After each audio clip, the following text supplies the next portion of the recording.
أعوذ بالله من الشيطان الرجيم. بسم الله الرحمن الرحيم. السلام علیکم ورحمۃ اللہ وبرکاتہ۔ بھارت میں گستاخی کیوں ہوئی؟ فرانس کی ایک اداکارہ نے انسانوں کی نفسیات کو پرکھنے کے لیے ایک منفرد انداز اپنایا۔ اداکارہ نے کپڑے اتارے اور برہنہ ہو کے ایک چوراہے پر کھڑی ہو گئی۔ اداکارہ کہتی ہے کہ پہلے تو لوگ آئے اور مجھے گور گور کے دیکھنے لگے، پھر آہستہ آہستہ لوگوں کا یہ ہجوم بڑھتا چلا گیا۔ پھر اس ہجوم میں سے ایک شخص نے اسے ہاتھ لگانے کی جرات کی اور اس کے بعد پورے ہجوم نے اس عورت کو چھوا۔ پھر ایک شخص نے اس کا بوسہ لیا، حتیٰ کہ چند منٹوں میں اس ہجوم نے اس عورت کی عزت کو تار تار کر دیا۔ اس اداکار نے جب اس سرگرمی کا نتیجہ پیش کیا تو انتہائی خوبصورت الفاظ کہے۔ اس نے کہے کہ اگر آپ لوگوں کو چھوٹی برائی کرنے سے نہ روکے تو بڑی برائی کرنے میں زیادہ دیر نہیں لگاتے۔ یہی طریقہ بھارت نے ہمارے ساتھ آزمایا۔ بھارت میں پہلے مسجد کو شہید کر کے اس جگہ مندر تعمیر کی، لیکن ہم مسلمانوں نے احتجاج کیے تو چند منٹ چوراہوں پر خاموشی کے ذریعے۔ اس کے بعد کرناٹک میں حجاب والا واقعہ پیش آیا، لیکن تمام اسلامی ممالک پر اس پر بھی کف لسانی اختیار کیا۔ تمام اسلامی ممالک اس لیے خاموش ہیں کہ بھارت کے ساتھ ہمارے سفارتی تعلقات ہیں۔ اگر ہم نے بات کی احتجاج کی تو ہمارے تعلقات خراب ہو سکتے ہیں۔ اس واقعات سے انڈیا نے ہمیں ٹیس کیا۔ جب ہم خاموش رہے تو انڈین حکومت کی ترجمان نورپور شرما نے انڈین چینل پر بیٹھ کر حضور اکرم صلی اللہ علیہ وسلم کی شان اقدس میں گستاخی کی اور کئی دنوں تک اپنی اس بیان پر ڈٹی رہی، بجائے اس کے کہ مودی حکومت اس کے بیان کی مذمت کرتی۔ نورپور شرما مسلسل یہ دعویٰ کرتی رہی کہ ان کی پارٹی قائدین اور کارکنان مسلسل ان کے ساتھ رابطے میں ہے اور مشکل کی اس گھڑی میں ان کے ساتھ کھڑے ہیں۔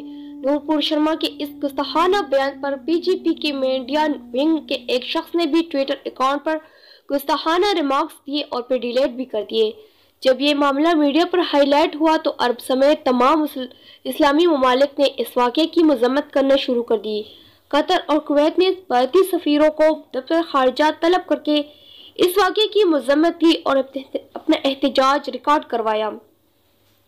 پاکستان، افغانستان اور ایران میں اور کئی اسلامی ممالک میں سعودی عرب سمیت تمام اسلامی ممالک نے اس واقعے کی مذمت کی اور آہستہ آہستہ تمام اسلامی ممالک انڈین پروڈکٹس کا بائیکاٹ کرنا شروع کر دیا، چونکہ ان ممالک کے ساتھ بھارت کے بھی معاشی اور سفارتی مفادات وابستہ ہے اور عرب میں بھارتی شہریوں کی اچھی خاصی تعداد ہے جو ہر سال اچھا خاصا زر مبادلات بھارت میں بیچتے ہیں۔ ان اقدامات سے بھارت پر دباؤ بڑھا اور بی جے پی نے اپنا مذمتی بیان جاری کیا۔ بیان میں کہا کہ وہ تمام مذاہب کا احترام کرتی ہے اور پرزور طریقے سے کسی بھی مذہبی شخص کی گستاخی کی مذمت کرتی ہے۔ اسلامی ممالک کے دباؤ اور بھارتی عشاء کے بائیکاٹ کے نتیجے میں پی جے پی نے ان دو رہنماؤں کو فی الحال پارٹی سے معطل کر دیا اور نورپور شرما بھی اپنے گستاخانہ بیان سے پیچھے ہٹ گئی۔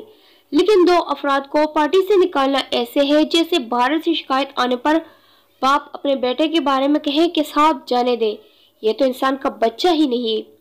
بی جے پی کے اس قدم پر تمام اسلامی ممالک میں غم غصے کی لہر ہے اور بھارت کو بھی کافی معاشی اور سفارتی دباؤ کا سامنا ہے، لیکن کاش ہم مسلمانوں نے اپنا یہ رویہ مسجد کے مسمار ہونے یا کرناٹک کی اس نہتی طالبہ کے واقعے پر دکھایا ہوتا تو آج ہمارے نبی صلی اللہ علیہ وسلم کے شان میں گستاخی کرنے کی وہ جرات نہ کرتے، کیونکہ اگر آپ لوگ کی جھوٹی برائی کرنے سے نہ روکے تو بڑی برائی کرنے میں دیر نہیں کرتے۔ ویڈیو اچھی لگے تو اس ویڈیو کو زیادہ سے زیادہ شیئر کیجیے۔ شکریہ۔